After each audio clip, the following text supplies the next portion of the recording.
Good morning.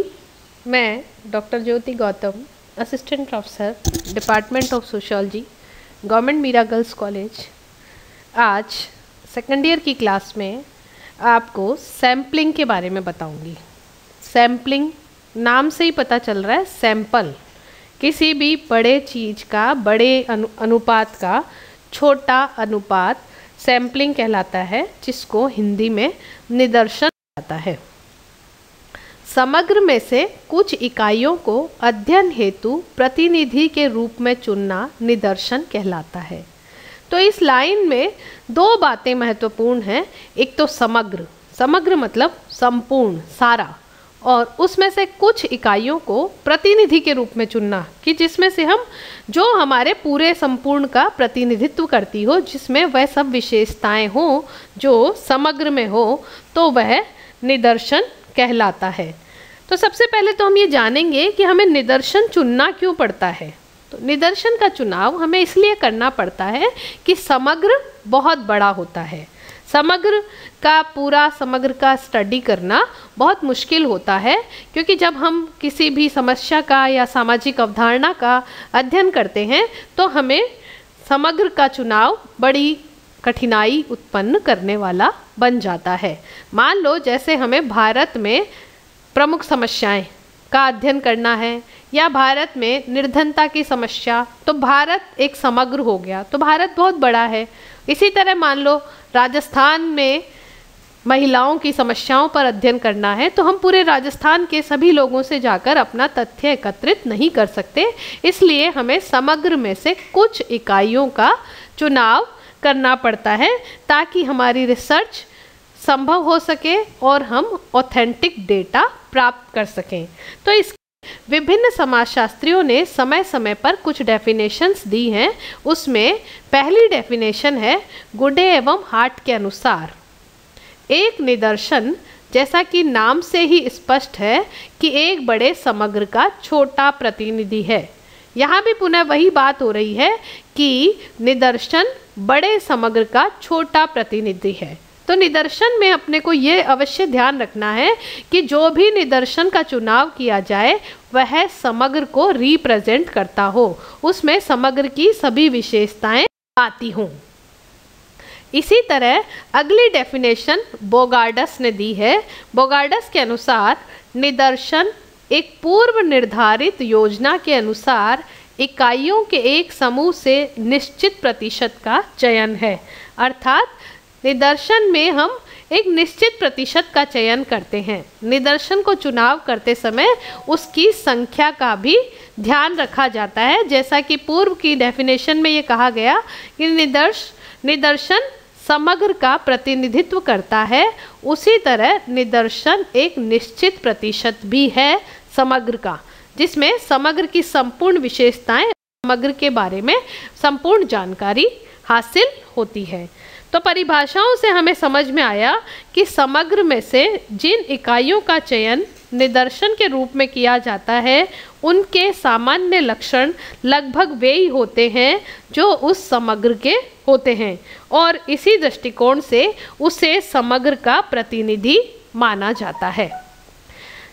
अब हम पढ़ेंगे निदर्शन के आधार, कि निदर्शन का चुनाव करते समय हमें किन किन बातों का ध्यान रखना चाहिए, तभी हमारा निदर्शन सक्सेसफुली हमें रिसर्च की ओर लेकर जाएगा और उससे निकाले गए निष्कर्ष ऑथेंटिक होंगे, सार्थक होंगे। तो निदर्शन समग्र का प्रतिनिधित्व करता है। इसके कुछ प्रमुख आधार हैं। उसमें पहला है समग्र की सजातीयता। समग्र की सजातीयता से तात्पर्य है कि उनकी सभी इकाइयां लगभग समान होनी चाहिए।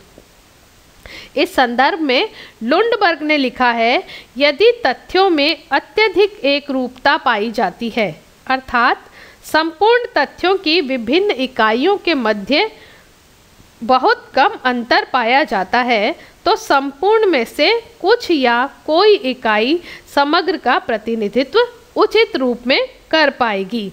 तो इस प्रकार यदि समग्र में सजातीयता है तो कुछ इकाइयों का चयन करने से भी निदर्शन आराम से इजीली तैयार किया जा सकता है। इसकी सेकंड आधार है समग्र की विशेषताओं की पर्याप्त जानकारी। जब भी निदर्शन का चुनाव करना होता है तो अनुसंधानकर्ता को समग्र के बारे में पर्याप्त जानकारी होनी आवश्यक है, तभी वह निदर्शन का सही तरीके से चुनाव कर सकता है और तभी वह सभी विशेषताओं को अपने निदर्शन में शामिल कर सकता है। इसका नेक्स्ट आधार है प्रतिनिधित्वपूर्ण चुनाव की संभावना। निदर्शन इस मान्यता पर आधारित है कि संपूर्ण समूह में से थोड़ी इकाइयों का चयन इस प्रकार किया जा सकता है कि वे समग्र का प्रतिनिधित्व कर सकें। इसलिए जब भी निदर्शन का चुनाव किया जाए तो ऐसी इकाइयों का चयन किया जाना चाहिए जो प्रतिनिधित्वपूर्ण हो। नेक्स्ट आधार है उचित परिशुद्धता।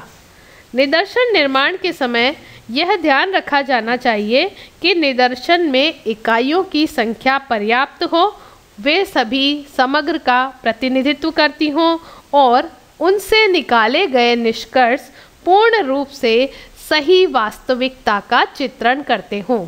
ये सभी निदर्शन के प्रमुख आधार हैं। इनको फिर से हम रिपीट कर लेते हैं। समग्र की सजातीयता, समग्र की विशेषताओं की पर्याप्त जानकारी, प्रतिनिधित्वपूर्ण चुनाव की संभावना, उचित परिशुद्धता। अब जब हम निदर्शन का चुनाव करते हैं, निदर्शन क्या है यह समझ चुके हैं, तो हमें यह जानना आवश्यक है कि निदर्शन की आवश्यक विशेषताएं क्या क्या हैं। निदर्शन जिस पे कि हमारा रिसर्च, जिस पे भी हमारा तथ्य एकत्रित करना पूरी तरह से आधारित है, तो उसमें कुछ प्रमुख विशेषताओं का होना आवश्यक है। तो पहली इसकी प्रमुख विशेषता है समग्र का प्रतिनिधित्व। निदर्शन को हमेशा समग्र का सही प्रतिनिधित्व करने वाला होना चाहिए। इसमें वे सभी विशेषताएं होनी चाहिए जो कि समग्र में पाई जाती हैं। लुंडबर्ग ने कहा है, इस धारणा की तथ्यों का अंश संपूर्ण का प्रतिनिधि है कि वैधता दो बातों से निर्धारित होती है। एक, अवलोकित किए जा रहे तथ्यों की प्रकृति, दूसरा उसके चुनाव के लिए अपनाई गई पद्धति। इस प्रकार निदर्शन समग्र का सही प्रतिनिधित्व तभी करेगा जब वह उसके समरूप हो और उसके चुनाव के लिए सही पद्धति काम में ली गई हो। और जब निदर्शन समग्र का प्रतिनिधित्व करता है तो रिसर्च भी समग्र का प्रतिनिधित्व करने वाले निष्कर्षों तक पहुंचती है। इसकी नेक्स्ट विशेषता है पर्याप्त आकार। एक श्रेष्ठ निदर्शन के लिए आवश्यक है कि निदर्शन में इकाइयां पर्याप्त हों, इनकी संख्या बराबर हो। गुडे एवं हार्ट भी इस विशेषता को महत्वपूर्ण मानते हैं और कहते हैं, एक निदर्शन को केवल तभी प्रतिनिधित्वपूर्ण माना जा सकता है जबकि उसमें पर्याप्तता हो। एक निदर्शन उसी समय पर्याप्त होता है जब तक आकर उसके लक्षणों की स्थिरता में विश्वास स्थापित करने के लिए पर्याप्त हो। पार्टन भी कहते हैं, अनावश्यक खर्च से बचने के लिए निदर्श को पर्याप्त छोटा एवं असहनीय निदर्श त्रुटियों से बचने के लिए पर्याप्त बड़ा होना चाहिए। इस प्रकार निदर्शन का आकार पर्याप्त होना चाहिए, ना बहुत छोटा ना बहुत ही बड़ा। नेक्स्ट विशेषता है अभिनतिहीनता। निदर्शन की प्रतिनिधित्व इस पर निर्भर करती है कि उसमें अभिनति नहीं होनी चाहिए। अभिनति का अर्थ है बायस्डनेस। तो बायसनेस नहीं होने पर ही हम निदर्शन को सही और समग्र का उचित प्रतिनिधित्व करने वाला मान सकते हैं। नेक्स्ट विशेषता है निष्पक्षता। एक श्रेष्ठ निदर्शन पक्षपात एवं मिथ्या झुकाव से स्वतंत्र होना चाहिए। निदर्शन का चुनाव करते समय इस बात का भी ध्यान रखना चाहिए कि अनुसंधानकर्ता अपनी रुचि, स्वार्थ, सुविधा या स्वेच्छा से कभी भी निदर्शन का निर्माण नहीं करे, बल्कि निष्पक्ष ही अनुसंधान के लिए निदर्शन का चयन करें। इसकी नेक्स्ट विशेषता है साधनों के अनुरूप। एक प्रतिनिधित्वपूर्ण निदर्शन वह है जो अनुसंधानकर्ता के पास उपलब्ध साधनों के अनुरूप हो। साधनों के अनुरूप रहकर ही यदि हम निदर्शन का चुनाव करते हैं तब हमारा अनुसंधान भी उचित दिशा में उचित तरीके से आगे बढ़ता है। तो इस प्रकार साधनों के अनुरूपता को देखते हुए भी निदर्शन का चुनाव किया जाना चाहिए। इसकी अगली विशेषता है उद्देश्य के अनुरूप। अनुसंधान उद्देश्यों को ध्यान में रखते हुए ही निदर्शन को बनाया जाना चाहिए, निदर्शन का निर्माण करना चाहिए। एक उत्तम निदर्शन वही होता है जो अनुसंधान के उद्देश्यों को पूरा करता हो। नेक्स्ट विशेषता है सामान्य ज्ञान एवं तर्क पर आधारित। एक उत्तम निदर्शन को तर्क की कसौटी पर खरा उतरना चाहिए।